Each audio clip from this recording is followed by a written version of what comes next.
Bonjour à tous, j'espère que vous allez bien. On se retrouve dans une nouvelle petite vidéo. De base, je voulais vous emmener avec moi pendant une soirée pour qu'on passe un petit date solo ensemble. Sauf que ça s'est pas du tout passé comme prévu.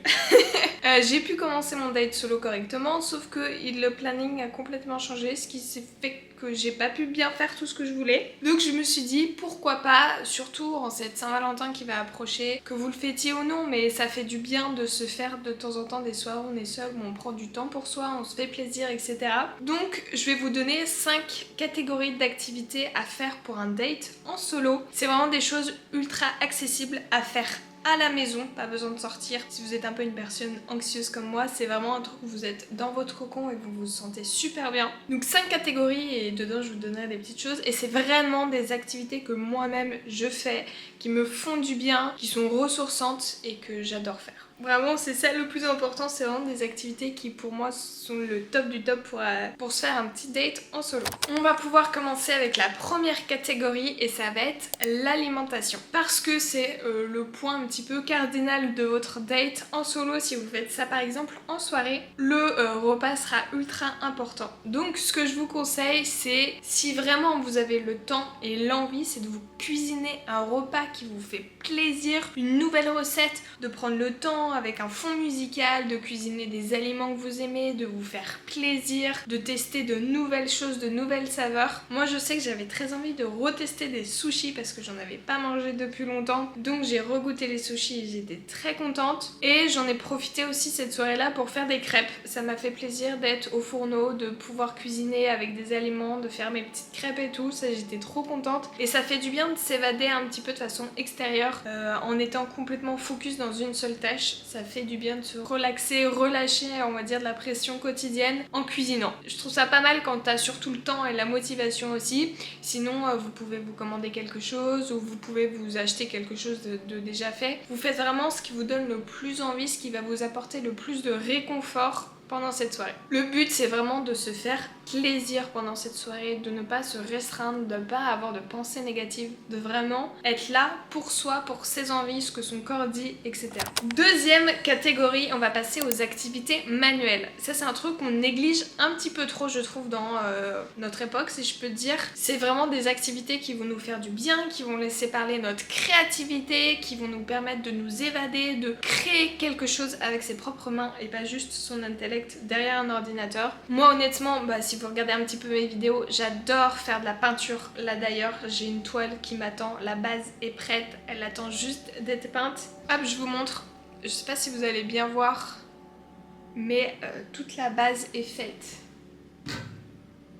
Et je n'ai plus qu'à peindre. Mais c'est vraiment un moment où quand je me mets à peindre, je ne pense à rien d'autre. Je mets même pas de musique parce que je suis focus dans ce que je suis en train de faire, en train de moudre mes pigments, en train de faire les bonnes doses, en train d'essayer de laisser parler ma créativité avec mon pinceau, mes crayons, mes mains. Vraiment, je laisse libre cours à tout ce que je pense, tout ce que je ressens plutôt de mes émotions et tout va dans ma peinture. C'est vraiment un truc qui fait extrêmement du bien. Il n'y a pas que la peinture. Si vous aimez, il y a le crochet aussi. Vous pouvez vous prendre un kit pour tester par exemple de la poterie vous-même, de la poterie qui est auto-durcissante je crois, poterie céramique. Un autre truc ultra courant plutôt chez les femmes, ça va être de faire du scrapbooking ou de prendre le temps d'écrire sur son journal, de se faire du bien, d'imprimer des photos, de partager des souvenirs avec vous-même de ce que vous avez pu vivre en vous disant tiens c'est vrai que j'avais fait ça, ça m'avait procuré telle émotion. Vous collez vos petites photos, vous écrivez des choses, vous dessinez et ça va vraiment vous faire du bien. Il n'y a rien de mieux, ça a été un peu ma découverte de l'année 2025, mais vraiment de faire de la peinture, de laisser libre cours à son imagination à travers une activité manuelle. C'est vrai qu'on en manque tellement je trouve dans notre monde actuel où on reste derrière nos écrans et on manque un petit peu de créativité parce qu'on est tellement submergé par plein de choses qu'on oublie un petit peu ce qu'on a réellement envie. Donc je peux que vous conseiller de tester une activité manuelle pendant vos dates solo, vous m'en redirez des nouvelles.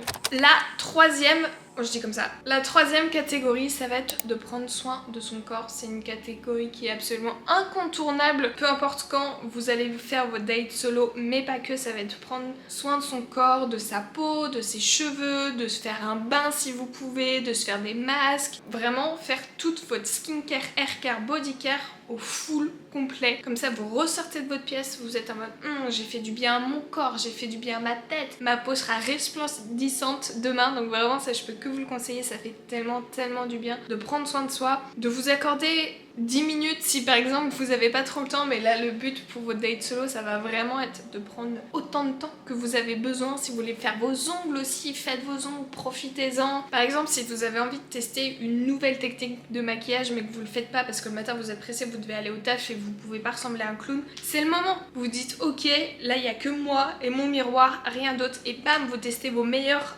smoky, vos meilleurs contouring de lèvres et tout. Faites un truc qui vous fait grave kiffer. Du coup si c'est du maquillage, du soin, etc. Et honnêtement en prenant soin de sa surface extérieure, si on peut dire ça comme ça, vous allez aussi faire du bien à votre tête et du coup à votre personne intérieure, et ça c'est très important. Quatrième activité, honnêtement ça il y a quelques semaines je ne vous l'aurais absolument pas mis dans cette vidéo, mais j'ai fait une découverte majeure qui va changer ma vie. La quatrième catégorie, c'est les activités physiques. Faire du sport, je sais, ça peut piquer quand on a envie de prendre soin de soi, de se dire je fais un date solo, surtout pas, je fais du sport ce soir. Mais j'ai découvert une pratique sportive qui me fait tellement kiffer. J'ai vraiment envie de reprendre du sport pour faire du bien à mon corps, à l'extérieur et à l'intérieur. J'ai testé la course à pied pendant une séance, et mais j'aime pas ça, j'ai l'impression d'être abrutie, je ne trouve aucun plaisir dans la course à pied. Et je cherche à faire du cardio pour faire du bien à mon cœur et à tout mon corps. Et j'ai découvert les vidéos de danse cardio de Pamela Reif. Alors il y en a plein qui en font, mais j'ai testé celle de Pamela Reif. En gros c'est pendant 10, 15, 20 minutes, autant que vous voulez. Il y a une musique, enfin il y a des musiques qui passent en fond qui sont ultra peps, ultra joyeuses, qui font du bien, qui vous donnent envie de bouger, et du coup vous avez des petites chorégraphies à faire par-dessus selon le timer, et du coup vous avez juste à suivre la personne sur YouTube. Et mais j'ai trouvé ça génial. J'ai testé, je pense que c'est déjà ma 4e voire 5e séance. J'adore vraiment, ça te fait transpirer, à la fin t'es essoufflé, t'es tellement fier de toi d'avoir fait ta séance, ça te fait bouger, t'as pas l'impression de faire trop du sport parce qu'on te demande pas genre de faire des pompes, des squats, même si les squats ça arrive, mais de te faire du sport on va dire musculation brute. Et là ça va vraiment être de dynamiser tout ton corps, et j'ai trouvé ça génial, vraiment ça m'éclate. Je fais pas de sport aujourd'hui, mais j'ai déjà hâte de ma prochaine séance. Je découvre à chaque fois des nouvelles musiques, des nouvelles chorés, et ce qui est top avec ça, c'est qu'en dehors de travailler votre corps, votre physique, vous allez aussi travailler votre tête, parce que la coordination, quand elle fait des mouvements ultra compliqués, je peux vous dire que vous avez l'air mais complètement débile pendant que vous dansez. Heureusement qu'il n'y a pas une caméra qui me filme, j'aurais trop honte. Mais c'est ça aussi qui est pas mal, c'est d'essayer d'apprendre à mouvoir son corps avec ses 4 membres qui font pas forcément les mêmes mouvements en même temps, et c'est assez intéressant, et c'est quelque chose qui s'apprend. Donc on fait aussi du bien à sa tête en même temps qu'à son corps. Mais vraiment je vous mettrai 1 ou 2 liens en barre d'infos, je ne peux que vous conseiller. Vraiment si vous avez déjà testé ces séances de cardio dance, mettez-moi un commentaire, je veux savoir si oui ou non vous connaissez ces séances, et si oui ou non ça vous fait cet effet sur vous autant que sur moi. Et enfin en 5e catégorie, on va partir sur quelque chose de beaucoup plus doux, de beaucoup plus apaisant. Donc ça va être vraiment, moi le truc le plus important quand je pense à cette catégorie, ça va être la lecture. C'est vraiment quelque chose que j'aime. Je sais que je ne consacre pas assez de temps du tout tous les jours à la lecture. Quand j'étais plus jeune je lisais énormément tous les soirs pendant je pense au moins 1 heure tous les soirs, j'adorais ça. J'ai perdu cette habitude, mais je continue quand même à lire, on va dire une 20aine de livres par an, et c'est vraiment quelque chose qui est ultra intéressant pour vous relâcher, tout ce que vous pouvez penser dans votre tête, mais aussi vous évader, développer votre créativité. Les gens qui vous disent que vous écrirez mieux français, que vous parlerez mieux français en lisant des livres, c'est faux, ça ne marche pas. J'ai testé, ça ne marche pas. Donc arrêtez de dire ça s'il vous plaît, vous faites culpabiliser. Prenez juste ce temps pour lire. Alors vous avez le droit de lire de tout, il n'y a pas de sous-lecture, ça vraiment je tiens à le dire.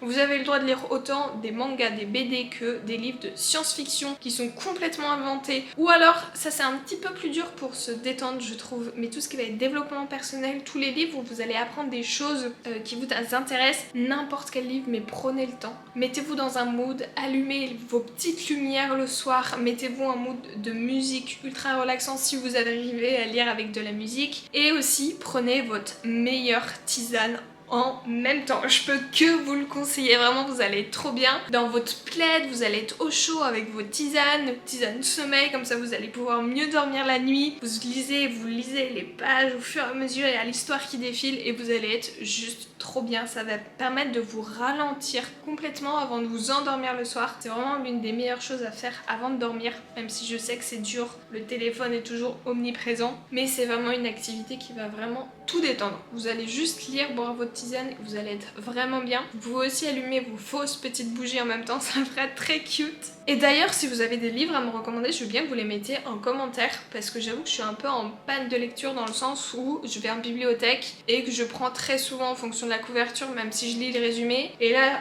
même si j'ai une trilogie ultra intéressante, je suis preneuse de tout ce que vous pouvez conseiller, que ce soit lecture, développement personnel ou non, je suis ouverte. Et je pense que je vous en ai déjà parlé dans d'autres vidéos, mais là je suis au tome 3 de la série Le sang et la cendre, je crois, de Jennifer Armentrout. Vraiment j'adore cette série, c'est des livres qui sont énormes, il y a plus de 700 pages, donc c'est un petit peu long à lire, mais je suis trop contente parce qu'il y a 5 livres, donc j'ai le temps avant de m'ennuyer, mais c'est vraiment une série que je trouve très intéressante. Je peux que vous la conseiller, ça parle on va avoir 2 royaumes différents, un qui est un petit peu plus relégué au fond de la pièce, si je peux dire ça comme ça, qui va être minoritaire parce qu'ils se sont fait battre il y a 400 ans durant une guerre et tout. Et va y avoir une jeune fille qui va être dite comme la pucelle, ça va être la personne la plus pure de tout le royaume. Et il y a un monsieur qui va la kidnapper parce que ça permettrait de libérer son frère, sauf qu'ils vont tomber amoureux ou pas. Vous verrez, vous avez qu'à lire le livre. Du coup, elle va se rendre compte que tout ce qu'elle a appris en grandissant était complètement faux